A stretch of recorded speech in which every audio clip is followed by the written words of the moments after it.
30 जनवरी 1948 को राष्ट्रपिता महात्मा गांधी की हत्या कर दी गई थी। वहीं पूरे देश के साथ ही आज धनबाद में भी राष्ट्रपिता महात्मा गांधी की पुण्यतिथि मनाई जा रही है। इस मौके पर मुख्य समारोह गांधी सेवा सदन में हुआ। यहां धनबाद जिला प्रशासन के अधिकारियों और समाज सेवियों और अन्य लोगों ने राष्ट्रपिता महात्मा गांधी की प्रतिमा के सामने खड़े होकर उन्हें नमन किया। महात्मा गांधी की पुण्यतिथि पर गांधी सेवा सदन में धनबाद जिला प्रशासन की तरफ से मुख्य समारोह का आयोजन किया गया था। यहाँ पर गांधी जी की प्रतिमा के सामने खड़े होकर तमाम अधिकारियों एवं अन्य लोगों ने नमन किया। श्रद्धांजलि देते हुए वक्ताओं ने कहा कि राष्ट्रपिता महात्मा गांधी हमारे बीच नहीं हैं, लेकिन उनके विचार हमेशा प्रेरित करते रहेंगे।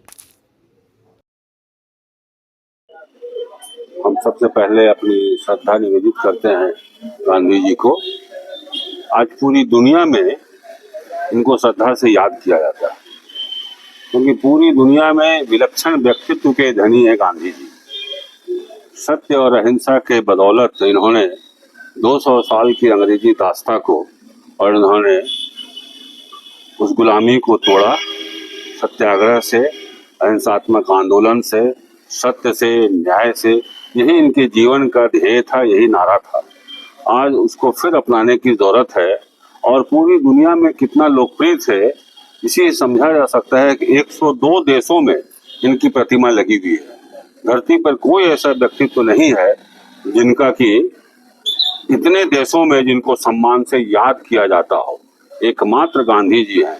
और आज गांधी अगर होते, आज रूस और यूक्रेन का इतना लंबा युद्ध न चल रहा होता, आज टैरिफ की धमकी न दे रहा होता ट्रम्प, और आज अमेरिका और ईरान फिर युद्ध के मुहाने पर खड़ा नहीं होता, पूरा देश हिंसा की आग में जल नहीं रहा होता। आज लाखों लोग अभी तक मारे जा चुके हैं। आज इस विभीषिका के खिलाफ बोलने के लिए कोई तैयार नहीं है।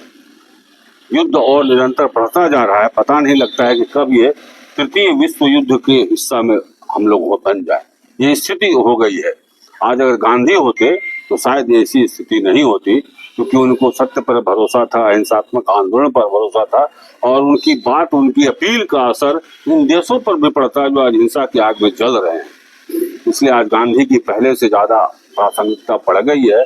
हम अपील करते हैं सबसे, गांधी को जो नहीं समझते हैं, गांधी का क्रिटिसाइज करते हैं और कहते हैं क्या चरखे से आज़ादी मिली, उनको मालूम नहीं है कि चरखा ने क्या गुल खिलाया था। और चरखे के बदौलत ही जो ब्रिटिश साम्राज्य कब्जा कर लिया था यहाँ के व्यापार पर, उद्योग पर, कपड़ा उद्योग पर, उन्होंने चरखे के बदौलत अपील किया। लोग चरखा काटते थे और अपना वस्त्र बनाते थे और पहनते थे। और जो ब्रिटेन से जो वस्त्र आता था यहाँ इंपोर्ट होकर के, पूरी तरह से उन्होंने जीरो लेवल पर खड़ा कर दिया था। ये चरखे की ताकत थी और हर लोगों को आर्थिक स्वावलंबन भी मिला चरखा के माध्यम से, आजीविका का साधन हो गया था चरखा। इसलिए नासमझी के कारण वो कहते हैं कि चरखे से आज़ादी मिली थी, चरखे से बहुत बड़ी आर्थिक आज़ादी मिली थी। शायद वह आज़ादी आज भी अगर आर्थिक आज़ादी रहती तो इतना हम आर्थिक रूप से इतने कमजोर नहीं होते। इसलिए चरखे की फिर आज जरूरत है। उस माध्यम कोई और हो सकता है, अलग हो सकता है, लेकिन आज गांधी के तमाम नीतियों को फिर से अपनाने की, उनको पढ़ने की, उनको समझने की, आगे आने वाली पीढ़ी को गांधी के ताकत को बताने की जरूरत है। पुण्यतिथि है, शहीद दिवस के रूप में हम लोग इसको मनाते हैं।